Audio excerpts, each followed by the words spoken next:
Oke, assalamualaikum warahmatullahi wabarakatuh. Waalaikumsalam. Oke, ketemu lagi. Sekarang kita sama Cak Erik Cahyadi. Masih saudara.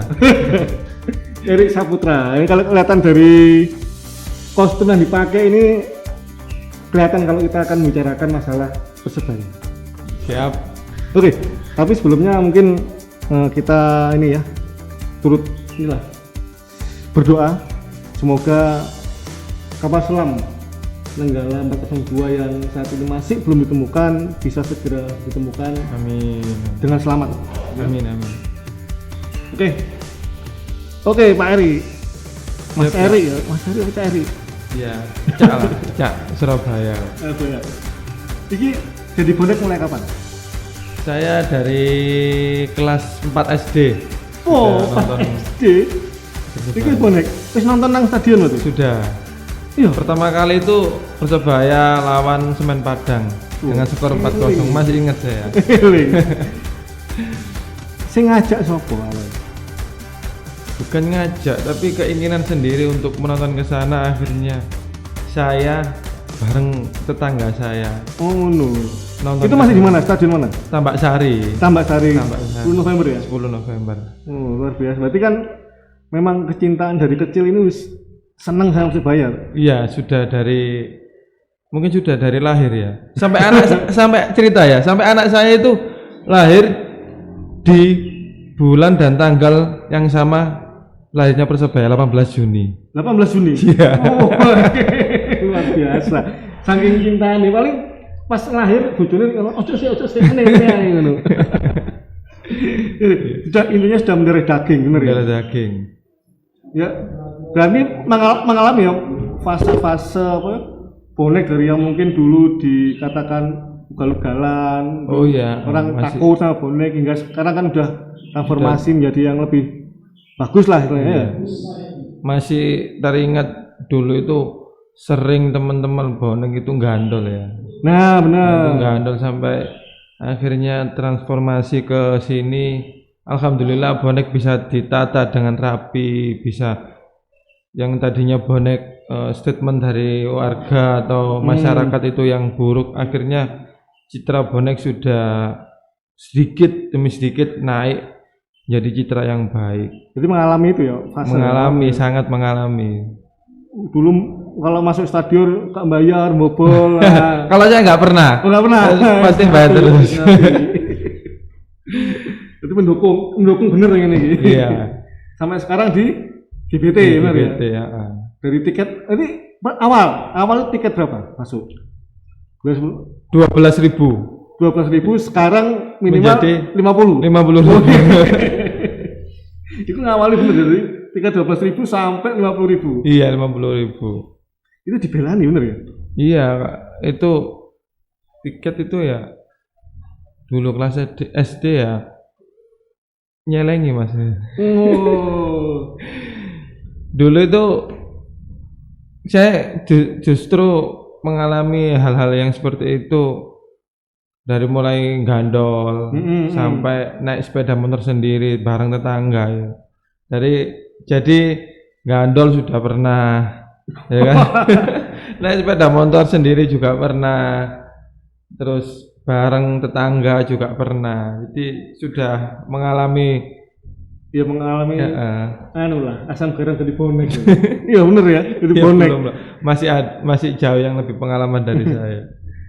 Kalau bonek, Anda di Rumput Nanggal ya? Rumput Nanggal. Oh, apa jenenge? Karena ada persatuan bonek apa? Ya yang di Gunung Anyar lebih luasnya itu ada gas. Terus gas itu bonek Gunung Anyar Sawah, ya bener ya? Mungkin. Kalau nggak iya. salah gitu. Jadi saya sering tembok-tembok Gunung Anyar. Kalau di Rumput Nanggal sendiri? Ada yang namanya Jenderal Bonek ada. Memang bonek itu kayak apa ya, kayak di wilayah itu ada sendiri-sendiri. Pasti ada korwilnya masing-masing. Korwilnya benar. Makanya itu yang mungkin lebih gampang untuk mengarahkan dari teman-teman bonek sendiri. Oh iya. Ini yang terbaru. Ini kan permasalahan Persebaya sama kita masuk ke ini ya, sama Pemkot. Ini kan masalah awalnya kan masalah dari ini apa GBT benar ya? Iya, persewaan itu ya. Persewaan Sewa, benar ya. sewa. Persebaya kan keberatan dengan ongkos larang aja. Naik 1000%. Naik 1000% itu dari sehari itu 30 juta kalau nggak salah ya. Iya, mungkin. 30 juta itu naik sehari 44 juta. 444 juta. Jadi kalau per jam itu 22 juta benar ya. Seperti itu. Nah, ternyata waktu diskusi itu muncul statement dari Kabag Hukum Pemkot ya, yang menyatakan bahwa Persebaya ini bukan ikon Surabaya. Itu ya apa? Pendapatnya apa? Sebagai bonek sejati ya apa? Sebenarnya saya hanya ketawa ya melihat yang berstatement itu bukan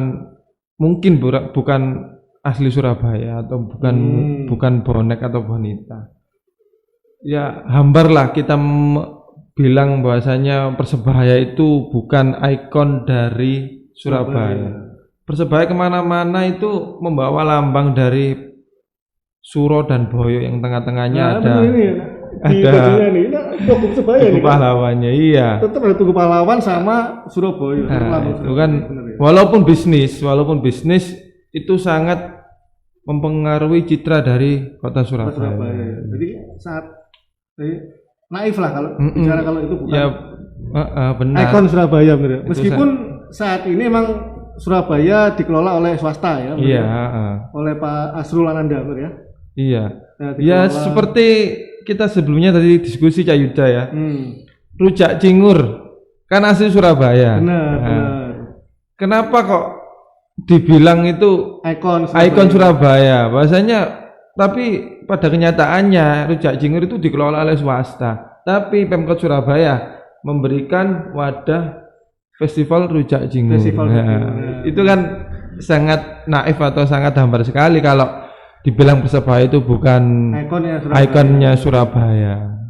Ya mungkin kan kalau ini kan kalau saya lihat ini kan Kabag Hukum ya, mungkin Kabag Hukum kan mungkin dia itu apa ya, orangnya hitam putih berdasarkan aturan ini ya. Mungkin anggapannya dia Persebaya ini bukan sudah swasta, jadi pisah sama Pemkot mungkin gitu.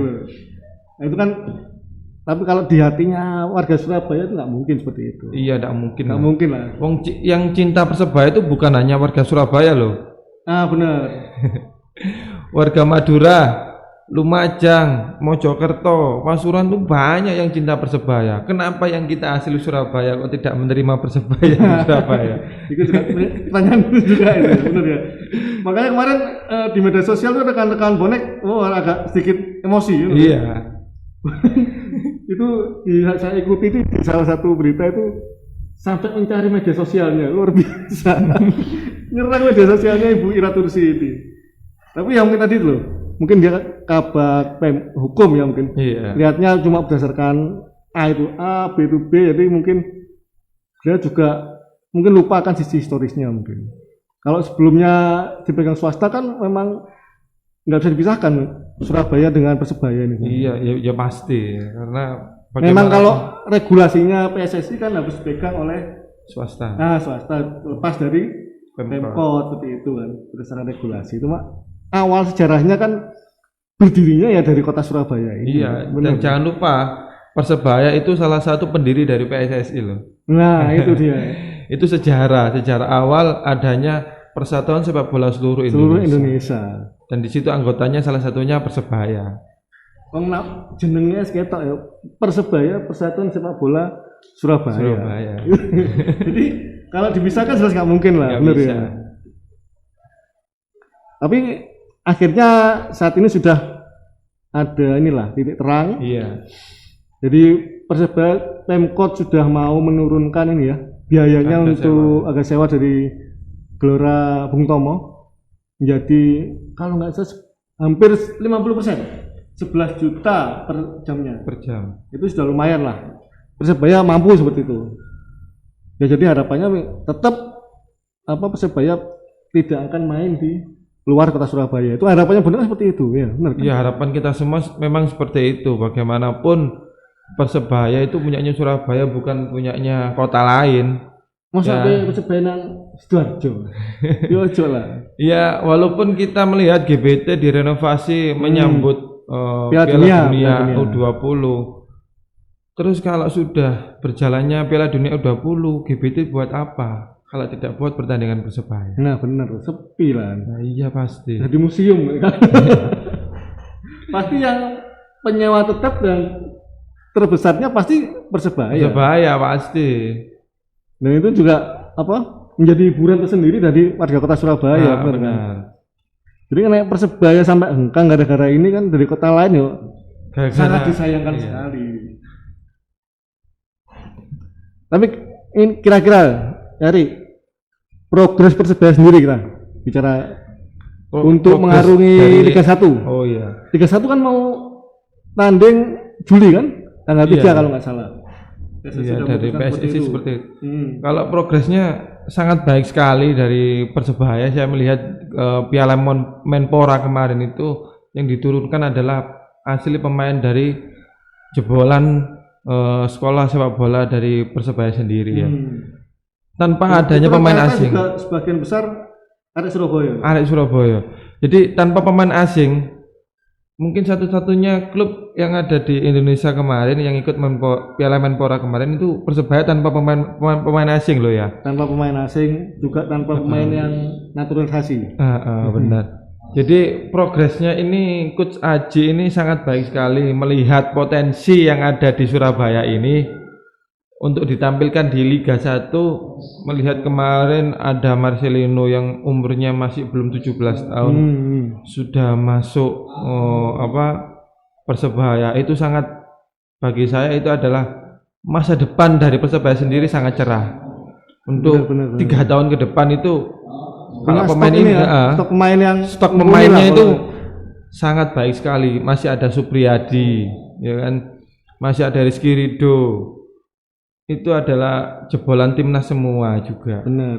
Dan mereka mungkin udah menganggap bahwa Persebaya ini ya ikonnya Surabaya itu. Iya kan? Mereka juga dari kampung-kampungnya Surabaya mereka itu. Iya pasti. Supriyadi kan dari Rungkut. Orang Rungkut sendiri. Ya. Pasti kalau anak-anak mungkin seperti Eri ini kalau kecil bermain bola, impiannya pasti masuk ya tim Persebaya. Iya. Kalau yang profesional. Jadi kalau bukan ikonnya, waduh. Ini kira-kira untuk butuh pemain asing nggak? Pasti butuh, karena pertandingan Liga 1 ini kan panjang sekali. Jadi tidak memungkinkan kalau kita mengandalkan pemain lokal. Bukan kita tidak percaya, karena kita pasti butuh pemain cadangan yang juga setara dengan pemain yang ada di starting 11 ya. Jadi kita pasti butuh pemain asing. Oh gitu ya. Iya, harapannya bisa coach pasti ada atau manajemen bisa merekrut ya. Iya, pemain asing yang pemain mungkin asing yang sangat paling enggak ya kayak kira.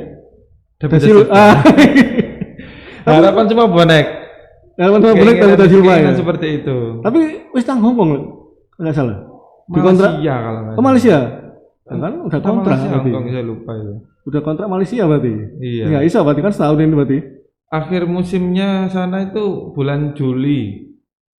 Pas bertepatan dengan bergulirnya Liga 1 di Indonesia. Berarti ada kesempatan lah. Masih ada kesempatan setengah musim. Tapi kelihatannya kalau Pak Azrul pengennya ini pemain yang belum merumput di Persebaya di Indonesia. Keinginan Coach Aji mungkin lebih tepatnya kemarin memberi statement bahasanya saya ingin pemain asing yang belum pernah bermain di Indonesia. Apa ya? Jauh pengen murah tapi mungkin belum pernah terbaca di Indonesia ya pemain-pemain seperti itu ya. Mungkin dari taktik ya, mungkin permainannya belum diketahui lawan gitu ya. Iya mungkin. Bisa jadi. Dan rekonya ya murah pasti. Nah. Ini ya? Harga pandemi. Oke, harapannya ini untuk inilah boneka Pemkot ini apa? Keinginan saya adalah satu suara. Jadi Pemkot dengan bonek itu harus satu suara. bonek itu kan apa ya? Mau tidak mau adalah anak-anaknya Pemkot. Ya meskipun inilah apa ya? Anak itu apa ini? Yang punya hubungan lah, Pak enggak? Hubungannya itu harus Maksudnya itu lah arek-arek Surabaya, bener ya. Ada yang mengaku ibu bonek, ada yang mengaku bapak bonek kan. Berarti bonek ini anak ya. Kan harus diperhatikan lah. Bukan kita terus beradu statement tiba-tiba bonek ngeluruk ke sana akhirnya diperhatikan. Tiba-tiba kita demo ke sana diperhatikan. Janganlah, ayo kita bergandeng tangan satu suara untuk memajukan sepak bola yang ada di Surabaya. Kelihatannya harus sering lah ya. Pertemuan. Nah, itu kan kemarin ada kemarin dari teman-teman bonek sendiri, dari perwakilan dari setiap tribun akan ada pertemuan 3 bulan sekali kalau nggak salah. Oh, bersama sama Pemkot. Dari Pemkot, Kapolrestabes dan juga bonek itu rutin. Jadi ada pertemuan rutin. Nanti takutnya ada ya tadi ada miskomunikasi. Nah, benar. Itu sih. Ya, jangan sampai miskomunikasi yang ini merusak ya. Silaturahmi yang sudah akan dijalin ya, benar ya? Iya, mungkin dengan ya lungguh bareng Eri Cahyadi ini kan ya. Eri Cahyadi dengan wali kota yang baru. Lanang biasanya seneng bal-balan. Biasanya Azul Anando ya lah, ya kan? Iya. Yuk klub lah, podo-podo nome kan. Harusnya ada komunikasi lebih baik lah. Bisa lah. Kedepannya kan harapannya kan seperti itu. Iya. Oke, jadi terima kasih datang di Gunung Anyar Official ini. Mungkin kita bisa ini ya meredakan situasi lah. Iya. Ya, mungkin yang bonek yang udah memanas ini kita bisa menengahi ya. Ini kan ini clear, Persebaya udah dapat GBT, bisa bertanding di situ, dan mulai disusunlah langkah-langkah untuk apa ya komunikasi yang baik lah. Iya, dari antara bonek Persebaya sama Pemkot sendiri. Siap. Oke, dulur percakapan podcast kali ini di Gunung Anyar Official. Ojo lali rek, mau lali ya. Itu loh, Sukri Budi tidak lali ya. Oke. Assalamualaikum warahmatullahi wabarakatuh. Waalaikumsalam. Thank you, Bro. Siap.